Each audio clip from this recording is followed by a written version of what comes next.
Hi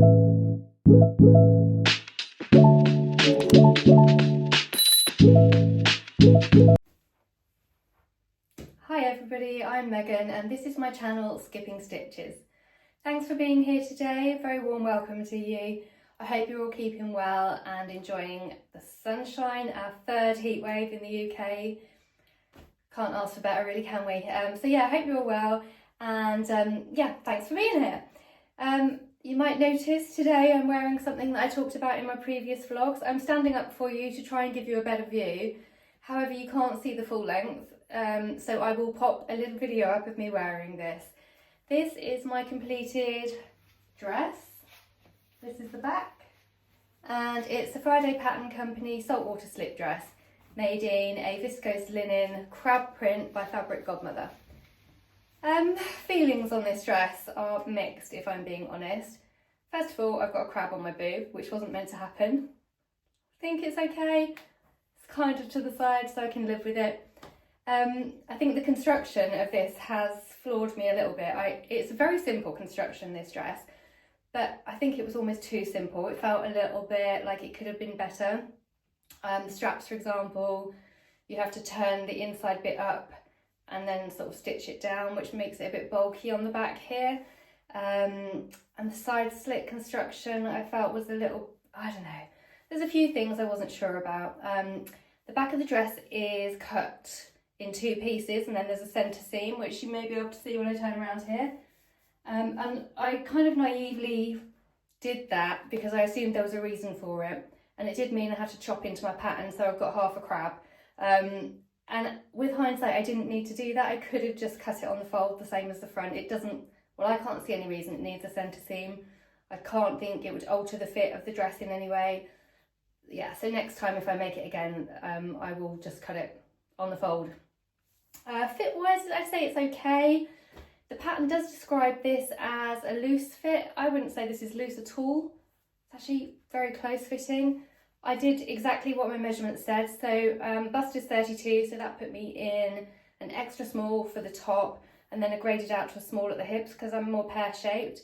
I mean, it's quite close fitting on me, I would say. I've got the ties in here, which you can do at the back or at the front if you wish, like this, to cinch it in. These are optional, you don't have to have them. I think it looks a bit more, I prefer the tied at the back, I think. I don't like it at the front. Well, obviously you can just have it loose like that, but then it is quite shapeless at the waist. So I tie them at the back and that gives it a nice little bit of shape. So as I said, the fabric I've used for this saltwater slip dress is a Fabric Godmother viscose linen blend.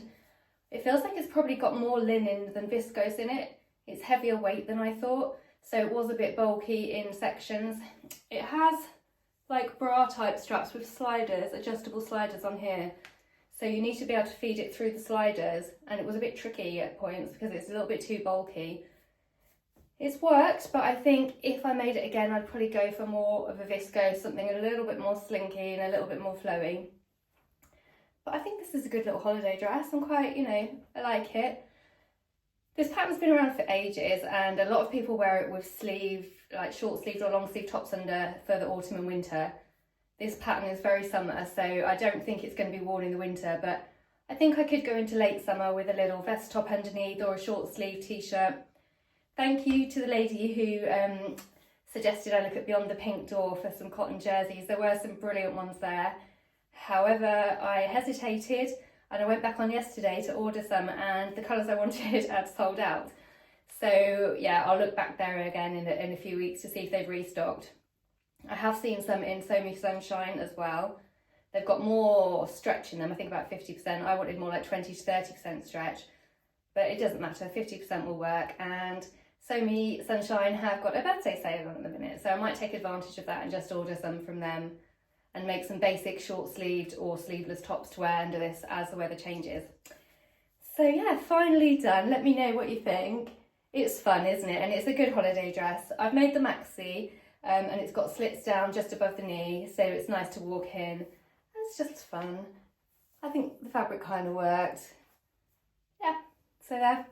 So yeah, I've made my Friday pattern saltwater slip, and would I give it out of 10? I would probably say somewhere like a 6 or a 7. Lots of room for improvement on the construction, and probably the fit as well, if I'm being honest. I tried to make the Friday Pattern Company sport short pattern previously, which is one of their free or pay what you like patterns, and I had problems with those. They recommend in the sport short pattern and in this stress pattern that you apply the bias binding in one go, which I think is just asking for trouble. So basically they're just saying fold it in half on top of your fabric and then stitch it all down. No second pass, no edge stitching, anything like that. To me, I think that's just risky. I feel like you're going to end up with bits of fabric not being caught. It's weaker on the seam, it's not as neat. So I've done all of my binding the way I know it best, where you do it right sides together and then trim it, edge stitch it, fold it over and then stitch again. So yes, I've got 2 lines of stitching, but I know it's secure and it's not going to go anywhere. And I know on the sport short it really didn't work for me. And interestingly enough, I saw somebody post on Instagram recently, getting out of breath, all this talking, honestly. So I saw somebody post on Instagram recently that she had also tried the sport short and had had issues with the binding coming loose. So she did it in the one pass as the instructions suggest, and after a couple of washes it all just came away. It may be that she hadn't quite caught her fabric properly, but that is the risk. So my advice would be, if you do make this, I wouldn't recommend doing the binding all in one go. Quicker, yes, potentially neater because you've only got one line of stitching visible, but risky in my humble opinion. Anyway, enough about that. I wanted to just mention my sewing machine as well. Somebody did ask me in the comments a week or 2 ago about what sewing machine I use and whether or not I'd recommend it. I have looked through the comments and for the life of me I can't find it anywhere, so I'm really sorry that I haven't replied. I thought I'd mention it on here instead. You can't really see my machine too well from there. See if I can move it. It's not that bad. This is my machine. It's kind of a mid-range sewing machine, Janome TKS 30, and I bought this when I started sewing, so this was my first machine. I learnt on my mum's old machine, but that didn't last very long before I had to get a new one, so I bought this one. I think it was like £500-600, something like that. It's been absolutely fine. I've had no problems with it. I have tackled denim, I have tackled bag making, I have done all sorts of bulky seams, loads of buttons and buttonholes, and 90% of the time it's fine. The only time I struggle with the buttonholes on this is on like fluffy or textured fabric. So a knit cardigan that I made, I struggled with that, but I used the stabiliser plate that you can, or it actually came with mine. That made a big difference. And then fleece back sweatshirting, I had an absolute nightmare with that, so I ended up putting poppers on it. But yeah, otherwise it works really well. It does have the one-step buttonhole fit, which is great. Literally just choose the buttonhole you want, press start. I normally give it a gentle push in the right direction as it's going through, just to stop it from getting stuck. And I don't generally have problems. I've done lots of button front dresses, blouses. As long as the fabric's not too bulky, it's been great. It has only 30 stitches on this machine, and at the time I thought that was more than enough, and generally speaking it is. I think the only thing I've missed on this is it doesn't have a stretch buttonhole function option, and I do sew quite a lot with stretch, so I think it would be useful. I have absolutely managed to use it on the standard buttonhole fit on stretch fabric, but I think the stretch buttonhole would have been a bonus. But generally everything else I've ever needed since I started sewing, I have managed it on this machine without any problems. I did buy a walking foot separately. I think it was quite expensive, but I got it as a Christmas gift or Christmas treat. And that's been really useful when I'm using slippery fabrics, bulky fabrics, double gauze. I use it a lot when I'm sewing double gauze to stop the layers from shifting. But yeah, it's good. I'd recommend it. It's especially good if you're starting out because it's super easy to set up and use, which is one of the things that sort of drew me to this in the first place. It had great reviews for beginner sewers, and it really is easy. It's literally just, you know, nothing complicated at all about threading it. Automatic bobbin winder. Yeah, it's been great. It also comes with an overcast foot, so if you don't have an overlocker, you can do your edges with that as well. It gives you a nice, neat, almost like a zigzag finish, but it's sort of in between a zigzag and an overlock stitch that your sewing machine can do for you. And that worked really well on my knit garments prior to getting my overlocker, which is behind me here. I'm not going to lift this one up because this is still a bit precious to me. I got this as a present for my birthday at the end of last year, and it's the Baby Lock Enlighten Overlocker. It's an air threader and it's the bee's knees. Basically, it's brilliant. I previously had an Elna, which was fine. It was a workhorse. It did the job, but it drove me a little bit mental, if I'm being honest. It kept breaking, so if I went over a thick seam or tricky fabric, you just hear this big clunk. I'd have to rethread and then rethread again and then rethread again, and it was a faff. I felt like I was constantly rethreading, and whenever I was doing anything that wasn't just a plain fabric, I just, in the back of my mind, I was just waiting for that clunk. It also didn't handle really fine fabrics very well, so really fine viscoses, I could never get the tension right on it. It was always too tight. This beauty does it all. So it's automatic tension, so I don't have to fiddle with that. Automatic air thread, so literally if I want to change my threads, pop them in, press a button, whoosh, done. It takes me minutes, whereas before it was like half an hour to an hour each time, because it just kept breaking again and again. It drove me mental. And it had been serviced and checked, and you know, I don't know why it kept doing that. So this is a breath of fresh air. So that's my Baby Lock Enlighten. There's lots of different ones in the range, but this is one I got and I'm absolutely thrilled with it. I love it to pieces. I am thinking of upgrading my sewing machine in the not too distant. I don't need a new one. It is a bit extravagant, but I think I would like a new one. And I'm not in any rush for that reason. I'm going to look. I am going to the Knit and Stitch show in October, so I would like to have a little play on their machines there and see what I like. I've got 2 or 3 higher end ones in mind that I would like to try, and if I like them I might look at investing next year. So yeah, we'll see, watch this space. But I just feel like the amount of sewing I do now, it would benefit me to have a really good machine, and hopefully that will see me through forever and I won't need to replace it again after that. And this one I will definitely keep as a backup for when I'm sewing jeans or when my other one goes in for servicing, that kind of thing. So yeah, we'll see. Talking of the Knitting and Stitch show, I did mention that I will have a discount code for you, and I do. So if you're coming along or thinking of coming along to Ali Pali this year, it's at the end of October. I'll put the dates at the end because I can't quite remember the dates right now. Actually, I think it's the beginning of October. Anyway, I've got a discount code which is Skipping Stitches, and that will give you £2 off your general entry ticket. There are terms and conditions which I will also pop down below, and I think if you come on a Saturday you need to pay, or it either doesn't include Saturday or you need to pay a bit more. I can't remember, but I'll add that in. It's only a couple of pounds, but it's nice to have a little discount, and I would love to see you there. So Skipping Stitches, all in capitals, is my discount code for £2 off your Knit and Stitch show at Alexandra Palettes this year.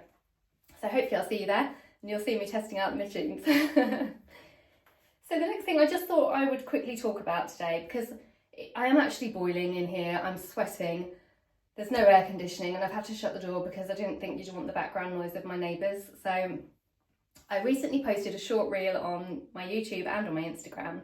A few of you commented that you're not on Instagram so couldn't see it, so I thought I'd just mention what it was all about. Yes, it was relating to Guthrie & Garney Sewing Society kits. So they recently did a relaunch of all their Sewing Society kits. If you don't know what I'm talking about, Guthrie & Garney is a fabric shop. I am an ambassador for them, and occasionally they send me kits for free to make in advance of launch day and to sort of help publicise for them. But before I was an ambassador for them, I used to buy them all the time. So when I started sewing, one of the big challenges I had was finding everything I needed. So I'd pick up a pattern, think, great, this is what I want to make. But then I would really struggle. I didn't know what kind of thread I needed, what kind of needles I needed, notions. I used to find it a little bit overwhelming, actually. Not so much now, if I'm being honest, but in the early days I did. And so I started to buy Guthrie & Garney Sewing Society kits because basically they have everything in them that you need. So I think one of the first ones I ever bought was the Marlowe cardigan, I think. And I've made so many since then. So the Marlowe is a true bias pattern. You can do it in a cropped or a long length. And it's just a really great everyday cardigan. I love it to bits. And honestly, I've got so many Marlows. You'll see them as the weeks go on. I was wearing one a few weeks ago on my vlog, the cream knitted one. So everything in that reel was a Sewing Society kit somewhere over the last few years. And so it's just a showcase of all the things I've made and a little bit about why I love them. So there's a few hanging behind me here that I thought I might just talk to you about. Get to that one last, I think, but this is just an example of what I love, right? Because not only do you get the fabric, the needles, like your buttons, your elastic, all your notions, that kind of thing, you also get a little video with Lauren talking you through the construction process and little hints and tips. So for example, this one here was the French Navy Seneca shirt. I love this, like literally love this shirt. I think it's one of my all-time favourite shirt patterns. It's really easy to make. This fabric is just amazing. It's a cotton with neon embroidered flowers on it. And you can see this pocket here. So you can probably see how well pattern matched that is. And that's one of the things about the kit. So Lauren sort of runs you through how to pattern match really successfully and how to make sure you've got your flowers even on your collar and things like that. So it's all those little touches that maybe I wouldn't quite know how to do or wouldn't think about ending up in crab boob. So it's little hints and tips like that to help you get through the process and make something really beautiful at the end of it. This is another one which was quite unique. This is the Vivian Xiao Shen Nephilim blouse in a vintage cotton, one of my all-time favourite shirts. And this, can you see, has got these lace inserts, which is something that the videos walked me through how to add a lace insert. There was an option to add them in the sleeves as well, which I didn't because I wanted to try the ruffle or the pleats. So it talks you through things like how to adjust sleeve length, how to add lace inserts, how to lengthen, shorten, change. The Seneca sleeves were a bit wide, so it talked you through how to narrow the sleeves, taught you how to lengthen it because it was a bit short. So it's just little hints and tips that, especially as a beginner, are invaluable to make sure they don't fall off. Yeah, so that was one of the reasons I love them, and that is still to this day one of the reasons I still buy them. Yes, I do occasionally get sent them for free to kind of try out and make ahead of launch day, but I would say most of the time I buy them out of choice because I love them, and the quality is brilliant. It's always beautifully chosen fabrics and patterns, and I'm a big fan, in case you can't tell. So this month was a relaunch of the past kits, like I said. This is a past kit. It is the Helen's Closet Moss jacket in a ramie linen, and it's one that I have worn again and again. It's brilliant at this sort of time of year where the season's changing and it's a bit chilly. So, you know, if I was going out in this and it got a bit chilly, I mean, let's pop it on. It goes perfect, doesn't it? So let's try not to knock things over in the process here. So yeah, just pop it on and you're good to go, nice and cozy. So this one's in like a raspberry ramie, and it's got the collar here. So it's a little bit more cozy, the collar that goes up around your neck. It's really nice, I love it. And inside, a little something extra, some beautifully coordinating Liberty fabric and a little label. So that was the one from a few years ago. And let me just pop this back. This time round, I was lucky enough to be sent the kit for the relaunch. It wasn't the kit actually, just the fabric to make it, because I already had the pattern and everything. So this time round it was in a teal ramie with this, I love this fabric, it's Liberty Tana Lawn in this amazing floral, and it just goes so nicely. I've used the Liberty salvage to stitch in there, just a little something something. So this is the teal one, I'll pop it on, doesn't quite go so well, but we're gonna have a crash in a minute. So I did this one without the collar band, so it's a bit more casual, maybe. I think it's more, I've been wearing this with my jeans and trousers, kind of like a smart cardigan. It looks a bit weird on the video, I think I've got my sleeves in a twist, but yeah, you get the gist. It's really nice. It's got lots of flat felled seams and pockets, just a nice finish to it. And the Liberty on the yoke is another little Lauren touch. So, you know, the pattern suggests using the same fabric, but this is just something that Lauren suggests to give it something, you know, a unique finish. And I did add it in the pockets on this one as well. Nobody else can see it, but I know they're there. Inside my pocket, I've got a cute little Liberty lining that I know there, it just makes me smile. So yeah, that's what I was talking about when I was doing my reel, prancing around in all my kits, just showing you all the kits I've made over the years and how they've made a beautifully cohesive wardrobe of really well made. That sounds really braggy, but they are really well made, and not all down to me, but down to the support I've had alongside those videos that have come with the kits. So of course not all of my wardrobe is Sewing Society kits. I have a broad range, but a lot of them are, and I really would recommend it if you're a beginner. Give them a go. They really help to build your confidence, build your wardrobe, and help you really just to gain confidence in your sewing skills. I think if you've got somebody showing you and you can watch it and pause it and rewind, you just feel a little bit braver about tackling those tricky things. So yeah, that is probably about it from me today. It's a little bit shorter than usual, but like I said, I'm literally melting here. I just wanted to quickly pop on, have a little chat with you, answer some of your questions. Thank you all so much for your responses to last week's vlog when I was talking all about me and my journey and how I got into sewing. It was so lovely to hear from you all, sharing your personal stories of loss and how you were influenced to sew by your mums and, you know, people close to you. It sounds like a lot of us really were influenced by our mothers, and that is so lovely. And yeah, thank you for sharing your hearts with me as well. It was lovely to read through all the comments, a little bit emotional actually, but thank you. I do really appreciate that. Any comments from this week, any questions, please let me know.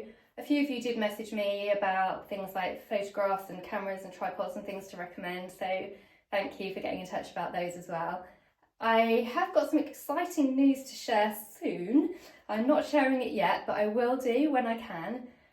In the meantime, I hope you manage to get some sewing time soon. Check out the Sewing Society kits if you haven't already, and let me know how you get on. And yeah, I'll see you all again soon. Take care.